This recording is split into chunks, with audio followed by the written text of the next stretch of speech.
Bonjour. Le lectionnaire de cette semaine nous offre un beau poème tiré du livre d'Ésaïe. Un poème qui nous parle d'une création renouvelée, d'un nouveau monde où on parle de paix, on parle d'images très prenantes du lion, et des prédateurs et des proies qui vivent ensemble et que une espèce d'harmonie retrouvée.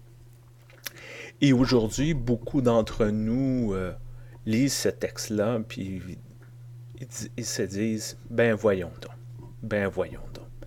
C'est bien beau, c'est un bien beau rêve, mais pour nous qui vivons dans le vrai monde, on vit dans un monde de terroristes, on vit dans un monde de guerre, on vit dans un monde au plus fort la poche, de capitalistes qui s'attaquent aux plus petits, qui se délocalisent pour essayer d'avoir plus de profit, plus de contrôle sur les États.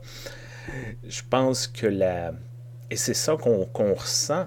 Je pense que la déclaration de foi de l'Église unie, notre foi chante, dans le préambule, ça dit bien, on vit dans un monde de terreur réelle ou perçue. Et c'est ça.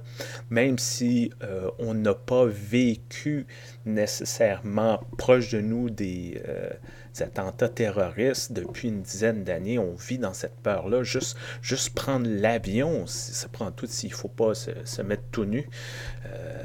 Donc, on vit, puis on regarde ces promesses-là, on se dit, ben voyons donc, c'est pas vrai, ça se peut pas. Mais le texte utilise une image très puissante, cette image d'une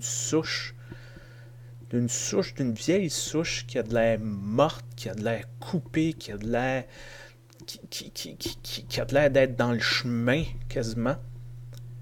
Eh bien, de cette vieille souche-là qui a de l'air complètement inutile, complètement dépassée, sort une pousse qui va transformer tout, qui va amener un nouveau monde.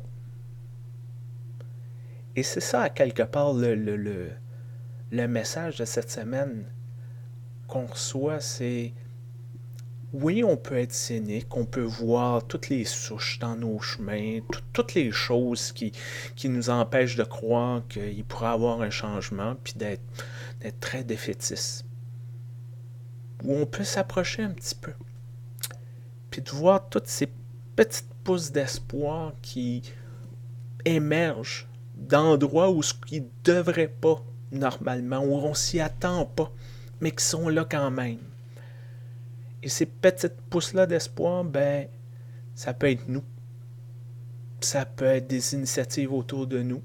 Ça peut être des gens autour de nous. Et si on s'y attarde, on va en voir beaucoup peut-être. Et la forêt de demain commence par ces petites pousses-là. Ce monde renouvelé, cette création renouvelée qu'on espère, a peut-être commencé maintenant autour de nous. Il suffit juste qu'on regarde, il suffit juste qu'on soit attentif.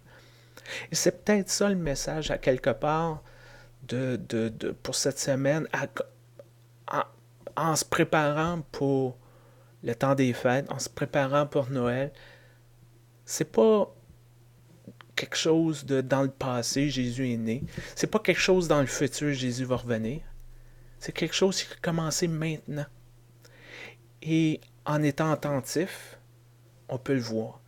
Puis j'espère que vous allez voir ces choses-là. J'espère que vous allez ouvrir les yeux. J'espère que vous allez commencer à noter dans ce temps-ci, on dit c'est le temps des célébrations, c'est le temps d'être généreux, c'est le temps, ben, peut-être notre générosité cette semaine, c'est de noter ces petites choses-là, ces petits moments-là de renaissance, puis de les appuyer par une donation, par par notre personne, donner du temps, par écrire une lettre, faire un sourire, donner la main, souhaiter joyeuses fêtes, joyeux Noël. Plein de petites choses qui vont permettre à ces petites pousses-là de continuer à pousser. Je vous souhaite ça cette semaine. Je vous souhaite de voir ces choses porteurs d'espoir qui donne la vie, qui voit la vie émerger autour de nous. Bonne semaine, portez-vous bien, à très bientôt.